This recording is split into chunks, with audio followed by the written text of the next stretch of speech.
하나님 말씀 보겠습니다. 하나님의 말씀은 요한복음 19장 14절부터 18절입니다. 여러분, 마지막 때는 전기가 안 나올 수도 있습니다. 아프리카 다녀오신 분들은 알겠지만 선교지에서는 PPT가 없는 곳이 참 많아요. 그래서 제가 항상 옛날에 사역할 때 청년부든 청소년부든 강조하는 게 하나 있습니다. 성경책 갖고 다니라고. 여러분, 언젠가는 전기 끊깁니다. 전기도 끊길 거고 예배를 드릴 수 없는 환경도 분명히 옵니다. 근데 그때 우리가 의지할 수 있는 건 하나님의 말씀 성경책 하나입니다. 그래서 성경책 꼭 지참하시고 예배에 오셨으면 좋겠습니다. 요한복음 19장 14절에서 18절 저부터 읽고 교독으로 읽도록 하겠습니다. 이날은 유월절의 준비일이요 때는 제6시라. 빌라도가 유대인들에게 이르되 보라 너희 왕이로다. 그들이 소리 지르되 없이 하소서 없이 하소서 그를 십자가에 못 박게 하소서. 빌라도가 이르되 내가 너희 왕을 십자가에 못 박으랴. 제사장들이 대답하되 가이사 외에는 우리에게 왕이 없나이다 하니 이에 예수를 십자가에 못 박도록 그들에게 넘겨주니라. 그들이 예수를 맡음에 예수께서 자기의 십자가를 지시고 해골이라 하는 곳에 나가시니 함께 읽겠습니다. 시작. 그들이 거기서 예수를 십자가에 못 박을새 다른 두 사람도 그와 함께 좌우편에 못 박으니 예수는 가운데 있더라. 아멘. 아멘. 우리는 죄인입니다. 아멘이시죠? 우리는 죄인입니다. 먹지 말라는 선악과를 먹었으므로 하나님께 불순종하여 우리는 영원히 죽어야 할 죄인이 되었습니다. 그러나 사랑이 많으신 하나님, 우리를 너무나도 사랑하신 하나님께서 하나밖에 없는 아들, 독생자 예수님을 이 땅에 보내주셨습니다. 우리와는 다르게 우리는 뭐라고요? 죄인. 근데 우리와는 다르게 예수님은 조금의 죄도 없으신 거룩한 분이십니다.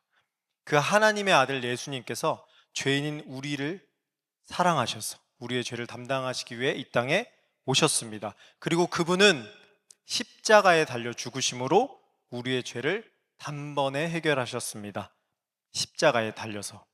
그런데 문제는 이 십자가를 싫어하는 사람들이 꽤 많다는 것입니다. 제가 옛날에 유스그룹, 중고등부죠. 유스그룹 이제 사역을 할 때 아이들 제자훈련 시간이 있었습니다. 그 제자훈련 시간에 한 주를 지내면서 후회되는 것이 있으면 종이에 적어보라고 했습니다.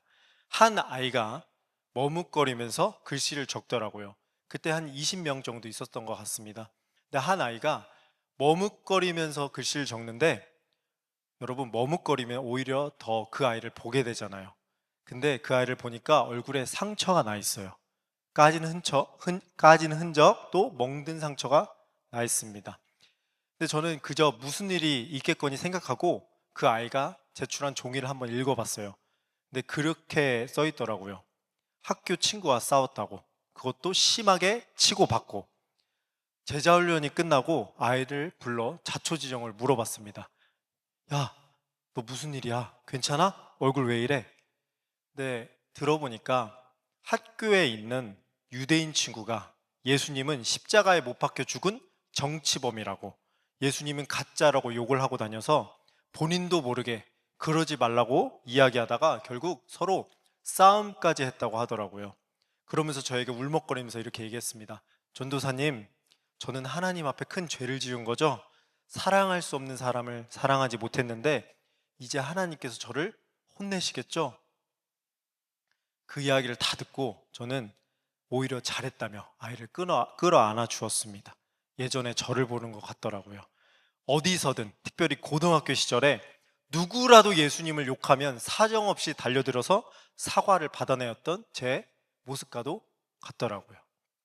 물론 그 아이를 더 끌어안아 주면서 다음부터는 사랑으로 덮고 그들을 위해 기도해줘 라고 알려주었습니다. 그래도 우리는 사랑해야 하니까요. 그리고 마지막으로 제가 이렇게 물었습니다. 그래서 이겼지? 이기는 게 중요하니까요. 그 학생이 경험한 것처럼 유대인들은 예수님을 믿지 않습니다. 몇 가지 이유가 있어요. 십자군 전쟁이라든지 설명하자면 꽤 긴 역사적 이유가 있지만 가장 큰 대표적인 이유는 유대인들이 생각할 때 온 세상을 다스리는 왕 메시아가 죽으면 안 됐기 때문입니다. 특별히 십자가라는 나무에서 죽으면 안 됐습니다. 왜냐하면 십자가는 정치범을 죽이는 고문 장비, 즉 패배의 상징이었거든요. 오늘 우리가 읽은 말씀을 보면 예수님을 십자가에 못 박으라는 것도 유대인입니다. 14절 제가 읽어드리겠습니다. 빌라도가 유대인들에게 이르되 보라 너희 왕이로다. 그들이 소리 지르되 15절 없이 하소서 없이 하소서 그를 십자가에 못 박게 하소서. 빌라도라는 로마 총독이 유대인들에게 말합니다. 예수를 잡았는데 이 예수를 어떻게 할까? 어떻게 하면 좋겠어? 그러자 유대인들이 이렇게 주저앉고 말합니다. 이 예수를 십자가에 못 박아 주세요. 죽이라는 이야기입니다. 여러분, 십자가는 우리가 집에 걸어 놓는 예쁜 장식품, 또 교회 가면 보이는 것, 목에 거는 빛나는 목걸이. 비록 지금은 이 십자가가 기독교의 트레이드 마크가 되었습니다. 근데 십자가는 로마 시대의 사형 도구였습니다. 고문 도구였어요. 그냥 사람을 죽이는 도구가 아닙니다. 그 당시 가장 흉악한 범죄자, 가장 더러운 정치범들, 반역자들을 매달아 다는 게 십자가였습니다. 그 흉악한 사형수가 사형이라고 판결을 받은 그 순간부터 사형장까지 본인이 나무 기둥을 지고 올라갑니다. 그게 바로 십자가였어요. 근데 왜 그 사형 도구가 기독교의 트레이드 마크가 되었는지 혹시 아십니까? 이유는 간단합니다. 우리를 죄에서 구원하신 그 예수님께서 십자가에서 돌아가셨기 때문입니다. 기독교를 상징하는 트레이드 마크가 된 이유는 예수님께서 십자가에서 죽으셨기 때문입니다. 그래서 고린도전서를 보면 이렇게 써 있습니다. 우리는 십자가에 못 박힌 그리스도를 전하니 유대인들에게는 거리끼는 것이요 이방인에게는 미련한 것이로되. 유대인에게 예수님은 그저 십자가에 달린 정치범이었어요. 그러나 예수님을 믿는 우리는 십자가에 못 박히신 예수님을 믿고 전합니다. 그래서 십자가는 예수님을 상징하는 거예요. 단순히 이쁘고 심플한 그런 장식, 은과 금의 장식이 아닙니다. 십자가는 구원의 상징입니다. 한 번은 어느 분이 succulent plant, 다육식물이라고 하죠. 다육식물을 저에게 선물로 주신 적이 있습니다. 아주 조그마한 다육식물이었어요. 근데 너무 작고 약해 보여서 금방 부서질까봐 제가 이름을 쿠쿠다스라고 지었습니다. 과자의 이름. 때에 맞춰서 물도 주고 또 햇빛도 잘 씌이면서 최선을 다해 키웠습니다. 근데 어느 날 갑자기 보니까 그 쿠쿠다스 다육식물이 죽어가고 있는 거예요. 그래서 다급한 나머지 그 선물을 주신 분께 제가 전화를 걸어서 물어봤어요.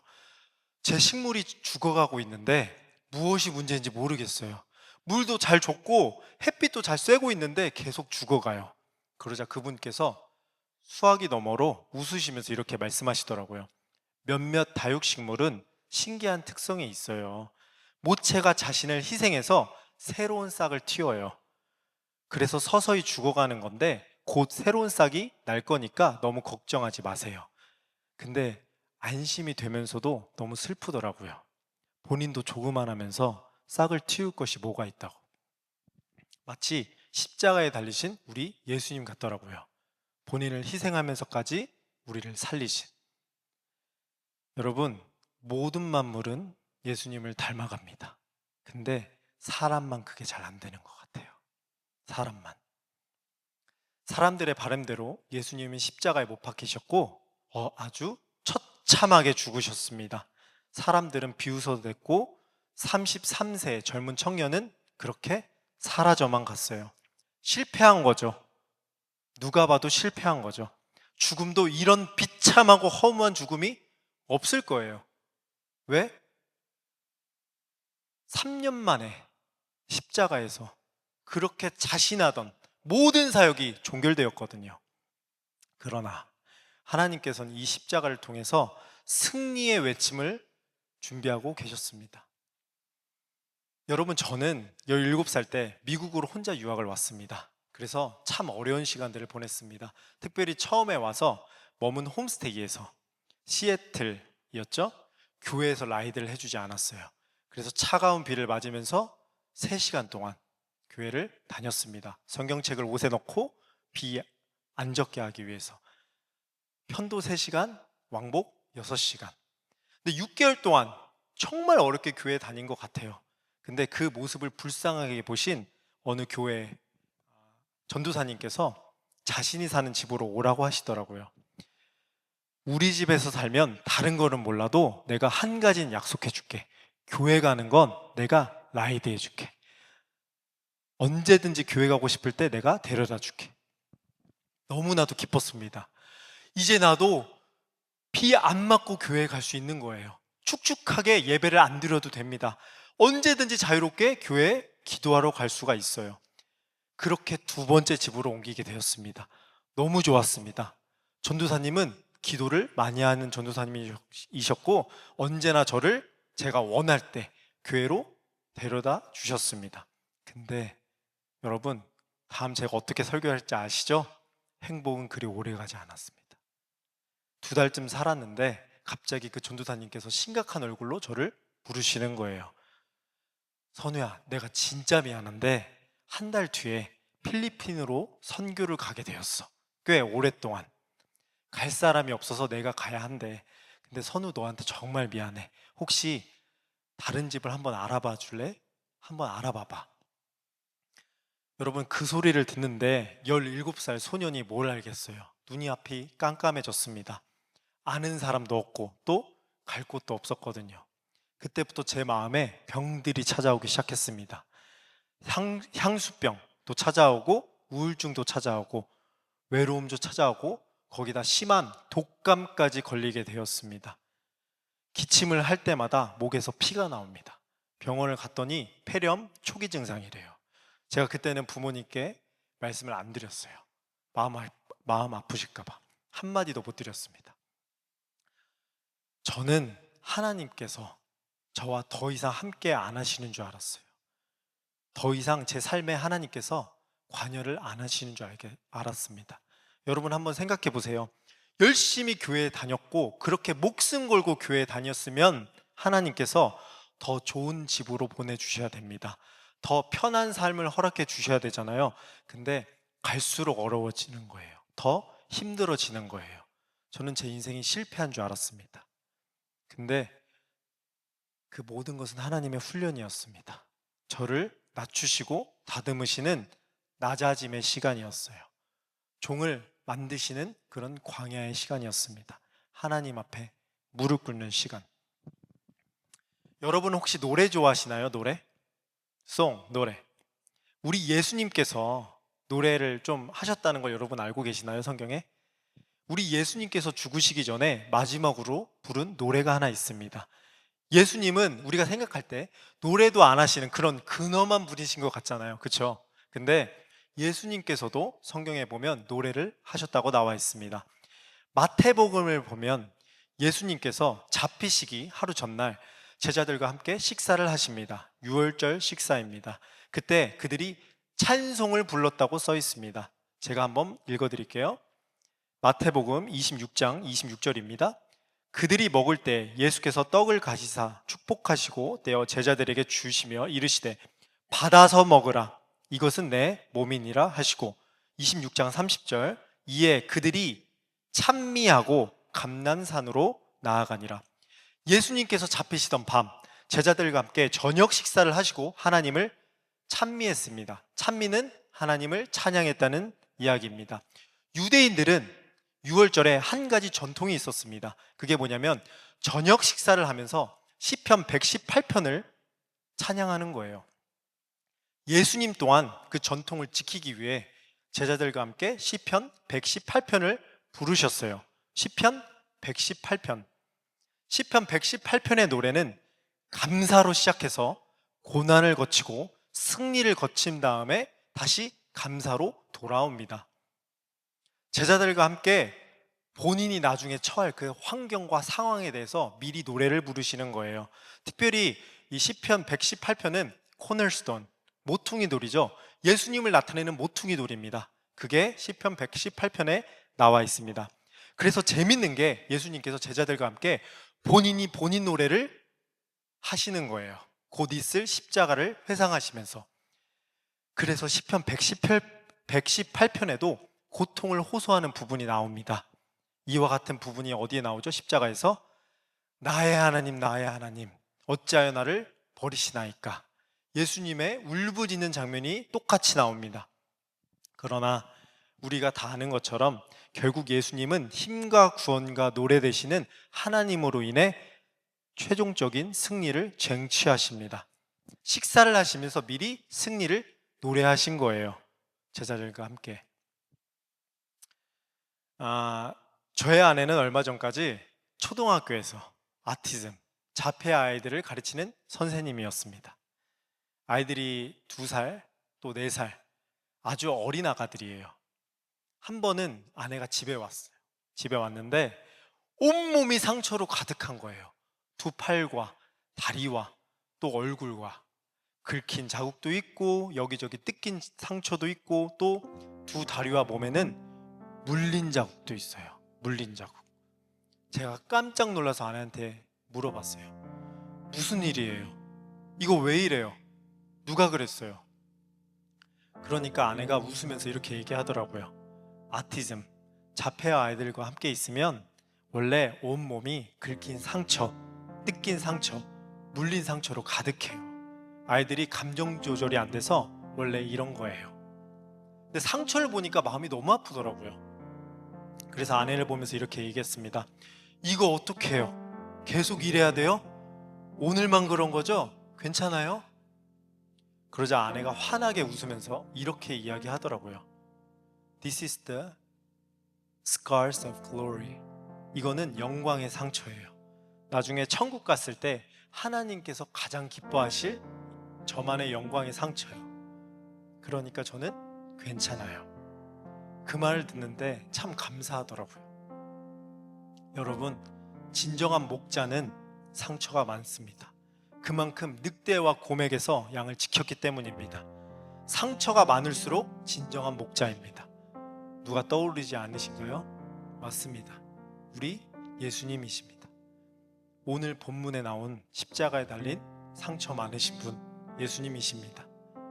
온몸이 상하기까지 자신의 양을 지키신 분, 저와 여러분을 살리시려고 피투성이가 되기까지 자신의 몸을 찢으신 분, 그게 바로 예수님입니다.